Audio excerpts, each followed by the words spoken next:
Bismillahirrahmanirrahim. Assalamualaikum warahmatullahi wabarakatuh. Rekan-rekan yang sedang melaksanakan PPG Piloting tahun 2024.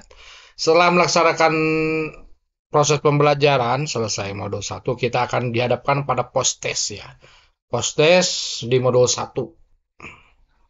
PPA umum 1, PPA umum 2, PPA umum 3. Baik, saya akan memberikan jawaban dari post test tersebut ya.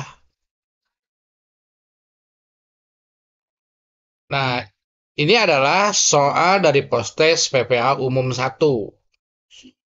Namun harus diperhatikan mungkin soalnya nanti di random dan jawabannya juga di random, jadi acak ya. Jadi perhatikan kata kuncinya. Di video ini ada 15 soal dari PPA umum 1, 5 soal, PPA umum 2, 5 soal, PPA umum 3, 5 soal. Jadi perhatikan soalnya, di mana kita harus menjawab ya.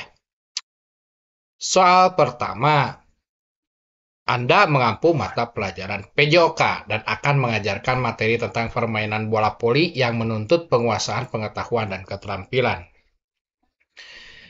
Di sisi lain, sekolah Anda tidak memiliki sarana dan prasarana yang memadai untuk melakukan praktik, sehingga Anda cukup kesulitan untuk melakukan proses pembelajaran dan penilaian. Jika menemui situasi tersebut, apa yang akan Anda lakukan?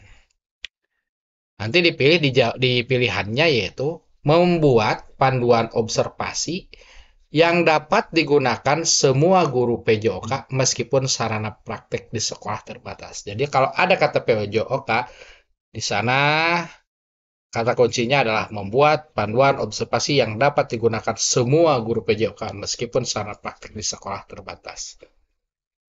Soal selanjutnya, nanti ini soalnya bisa di random ya.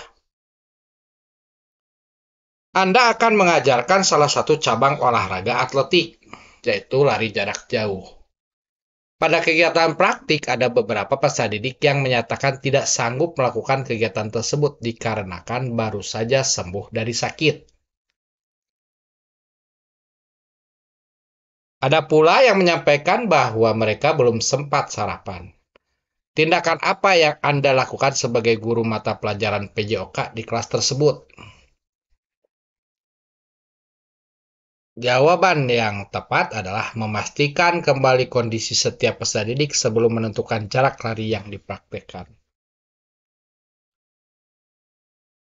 Soal selanjutnya, pada satu materi belajar tentang poster, sebagai media informasi, Anda berencana meminta setiap peserta didik untuk berlatih membuatnya dengan tema budaya. Akan tetapi, mayoritas peserta didik meminta Anda untuk membebaskan tema sesuai dengan minat masing-masing. Sebagai guru mapel IT, apa yang akan Anda lakukan ketika menemui situasi tersebut? Jawabannya adalah membuat survei minat peserta didik untuk dijadikan alternatif pembuatan tema sebelum pembelajaran. Ya. Soal selanjutnya, nomor 4 di sini, Anda adalah guru bahasa Indonesia yang bermaksud melakukan literasi menulis pada peserta didik di sekolah Anda. Literasi ini akan membantu peserta didik menuangkan gagasan ke dalam tulisan dengan susunan kata dan bahasa yang efektif dan efisien. Namun demikian, kemampuan menulis peserta didik di sekolah Anda sangat heterogen. Beberapa di antara mereka cukup terampil dalam menulis, namun banyak juga yang mengalami kesulitan. Apa yang Anda lakukan jika berada pada situasi ini? Jawabannya adalah membuat panduan dan tugas yang berbeda sesuai dengan tingkat keterampilan menulis peserta didik. Tadi ada kata menulis ya. Soal nomor 5, Anda adalah guru kelas dengan peserta didik yang selama ini seluruhnya berasal dari suku Jawa. Kebetulan semester ini ada peserta didik baru yang pindah dari luar Jawa dan tentu saja ia tidak menguasai bahasa Jawa. Padahal selama ini Anda terbiasa ketika di kelas menyelipkan bahasa Jawa ketika menjelaskan sesuatu. Meskipun bahasa pengantar pembelajaran secara resmi adalah bahasa Indonesia, apa kemudian tindakan Anda saat menghadapi situasi di atas? Jawabannya adalah melibatkan peserta didik lain di kelas untuk mendiskusikan materi dalam bahasa Indonesia. Itu soal di PPA umum bagian pertama. Kita lanjut ke PPA umum bagian kedua. Soal pertama. Anda mengampu bahasa Inggris. Anda menyadari bahwa kemampuan menulis cenderung kurang diperhatikan dalam mata pelajaran ini. Dan Anda berencana untuk melatihnya selama ini. Sebenarnya Anda sudah berusaha memberikan tugas-tugas menulis. Namun, hasil yang ditunjukkan oleh peserta didik cukup beragam antara kategori tulisan, seperti antara esai, tulisan reportase kejadian, cerita, dan sebagainya. Apa yang akan Anda lakukan kemudian pada penugasan kali ini? Jawabannya adalah membuat proyek menulis kolaboratif antar peserta didik yang kemahiran menulisnya beragam. Itu jawabannya ya. Soal nomor 2 di PPA umum 2. Anda adalah guru matematika kelas 1 SD. Selain ingin mengenalkan bilangan 1 hingga 10, Anda ingin peserta didik juga dapat menuliskan bilangan-bilangan tersebut. Hanya saja, Anda mengamati bahwa ada di antara mereka yang belum mahir dalam memegang alat tulis. Bila Anda menghadapi situasi ini, apa prioritas tindakan Anda lakukan?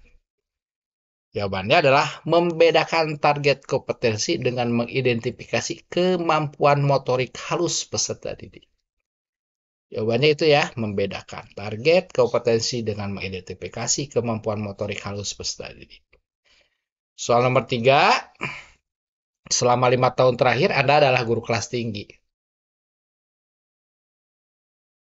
Namun tahun ini Anda diminta untuk mengajar di kelas rendah, yaitu kelas 1. Ketika Anda harus mengajarkan konsep angka, Anda mencoba menyampaikannya dengan menuliskan bilangan-bilangan di papan tulis.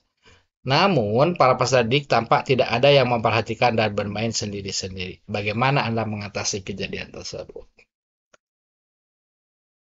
Jawabannya adalah membuat satu set kartu angka dan meminta peserta didik untuk mengurutkannya.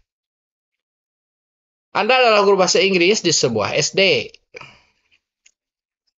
Minggu ini, Anda berencana untuk mengaitkan antara budaya dengan perkembangan bahasa Inggris secara umum. Anda agak kesulitan untuk menentukan budaya mana yang akan diangkat karena peserta didik di kelas Anda terdiri atas berbagai macam budaya. Apa yang akan Anda lakukan? Melibatkan peserta didik dalam proyek kelompok untuk merancang dan menyajikan materi bahasa Inggris yang mencerminkan budayanya. Soal nomor 5, Anda merasa bahwa tes tertulis yang digunakan selama ini belum dapat mengungkapkan kemampuan peserta didik yang sebenarnya. Tahun ini Anda ingin menggunakan strategi asesmen lain yang dapat menilai pemahaman sekaligus kemampuan mentransfer pengetahuan peserta didik. Sebagai guru mata pelajaran, apa prioritas tindakan yang Anda lakukan? Sebagai guru mata pelajaran, yaitu membuat kasus untuk didiskusikan dan dipresentasikan. Itu soal PPA umum bagian 2. Sekarang kita lanjut ke soal PPA umum bagian ketiga ya. Anda ditunjuk untuk melatih ekstrakurikuler menari di sekolah. Saat ini Anda sedang mempersiapkan peserta didik untuk tampil di Festival Budaya Kabupaten. Meski demikian, Anda menyadari bahwa peserta didik memiliki latar belakang kemampuan tari yang berbeda-beda, sehingga Anda bingung dalam menentukan aktivitas yang paling sesuai saat latihan. Apa yang Anda lakukan jika berada pada situasi tersebut? Ini masalah ekstrakurikuler menari di sekolah ya. Yaitu meminta bantuan peserta didik yang lebih mahir untuk turut melatih temannya yang belum mahir dalam melakukan gerakan tertentu. Kata kuncinya itu ya. Soal nomor 2. Anda mengetahui adanya 2 suku asal peserta didik yang sama-sama dominan di kelas Anda. Kedua kelompok ini sering terlibat konflik, baik secara sengaja maupun tidak. sehingga kerap berdampak terhadap proses pembelajaran di kelas. Beberapa kali Anda berusaha untuk memediasi, namun tingginya prasangka yang dimiliki antar kelompok membuat kondisi tidak kunjung membaik. Selaku guru kelas, apa yang akan Anda lakukan jika menemui situasi ini? Yaitu membuat kelompok dengan anggota yang membaur antara kedua suku tersebut dan memberikan tugas kolaboratif, sehingga ini menjadi solusi ya. Soal nomor 3, Anda adalah guru matematika yang akan mengajarkan materi perkalian bilangan ratusan. Ketika Anda memberikan soal di kelas, hanya sebagian kecil peserta didik yang dapat menyelesaikan soal dengan benar. Setelah dilakukan asesmen lebih lanjut, ternyata ada beberapa peserta didik yang baru dapat melakukan perkalian bilangan puluhan. Bahkan, ada pula peserta didik yang belum memiliki hafalan perkalian bilangan satuan. Apa tindakan yang Anda prioritaskan untuk lakukan ketika menemui situasi tersebut? Jawabannya adalah memastikan kemampuan perkalian peserta didik sebelum memberikan soal-soal ya. Soal selanjutnya, berdasarkan hasil asesmen, Anda mengetahui bahwa sebagian peserta didik di kelas Anda memiliki gaya belajar visual, sementara itu, sebagian yang lain lebih suka belajar secara auditori. Anda merasa perbedaan gaya belajar ini menjadi sebuah tantangan karena Anda terbiasa mengelola kelas yang lebih homogen. Apa prioritas tindakan yang Anda lakukan bila menghadapi situasi seperti ini? Jawabannya adalah menyediakan sumber belajar yang mencakup berbagai jenis media seperti teks, video, dan presentasi lisan. Soal nomor 5, Anda adalah guru bahasa Inggris kelas 12. Ketika mengamati tugas makalah yang dikumpulkan peserta didik di semester lalu, Anda merasa bahwa kemampuan menulis dalam bahasa Inggris perlu diasah lebih lanjut. Terlebih, kemampuan ini akan dibutuhkan pada jenjang berikutnya. Di sisi lain, Anda belum memiliki asesmen apapun terkait dengan kemampuan menulis dalam bahasa Inggris. Apa tindakan yang akan Anda lakukan bila menghadapi situasi ini? Jawabannya adalah memberikan tugas menulis jurnal mingguan agar progres kemampuan juga lebih terlihat.